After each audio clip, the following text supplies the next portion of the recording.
What's up everyone, Ryan Cox here, your mortgage and insurance pro. I hope everyone out there is taking extra good care of themselves and others. Today I'm here recording a video on tips for what to do when you're getting pre-approved for a mortgage in 2020. Now, recording this in April 2020, we're in the middle of this global pandemic and a lot of things are changing across the world. A lot of things are changing in mortgage. I'm in Kentucky, but different states have different precautions they're taking in hopes of slowing the spread of the pandemic, but I'm going to talk about mortgage. I'm going to talk about why it's more important now than ever to talk to a knowledgeable professional when you're getting pre-approved to buy a house. What I want to do is record something that's going to be relevant for months to come, not just in April 2020. I think this stuff gets even more so important right now and probably for the remainder of the year.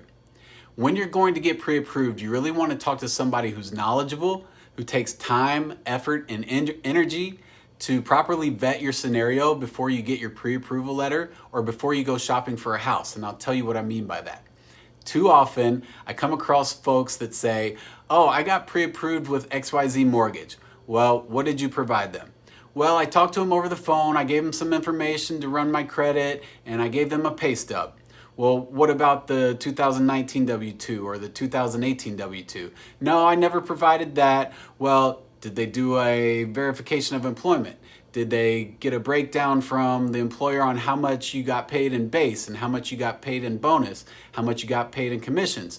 No, none of that, but they said I was good up to $350,000. So what happens with a half-baked pre-approval is this person gets 3 weeks into a contract, they've paid for an appraisal, they've paid for inspections, the wife's all super stoked, she's already dreaming about what she's gonna do in the kitchen and what she's gonna do to remodel the bathrooms, and these folks don't qualify because of how the income was qualified. We all have to do it the same. We've got to underwrite to certain guidelines, and his base income went down, he no longer receives commission, he gets paid different, whatever the case may be.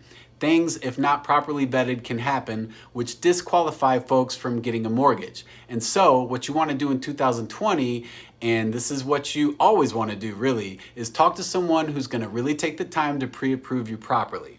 And when I say verification of employment, what good lenders do is they're pre-approving you, is sending out this verification of employment to your employer. Your employer fills out, here's what they made in 2018, here's what they made in 2019, here's what they made year to date, broken down base, commissions, bonus, whatever that is, because we have to calculate exactly what the underwriter's gonna give you in income-wise so you know what you qualify for.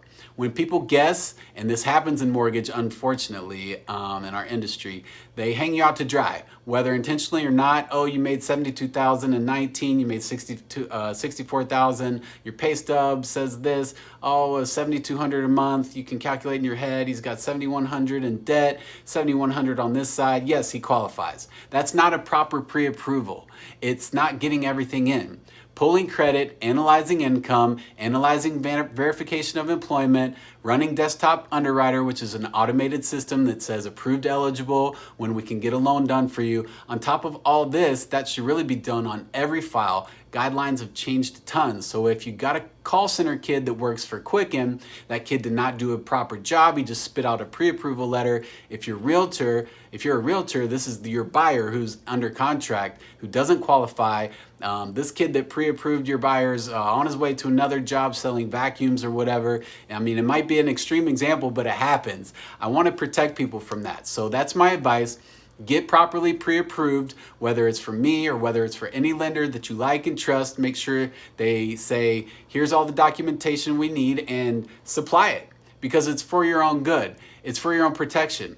It's so that you have the peace of mind knowing, okay, I'm pre-approved, and along with that, what you do is you get scenarios, you get to see exactly what the mortgage looks like, and you're well prepared. Now go out and put offers down to buy a house. If you like this video, please share it, tag a friend who's looking to purchase soon, and as always, remember to get out there and be somebody.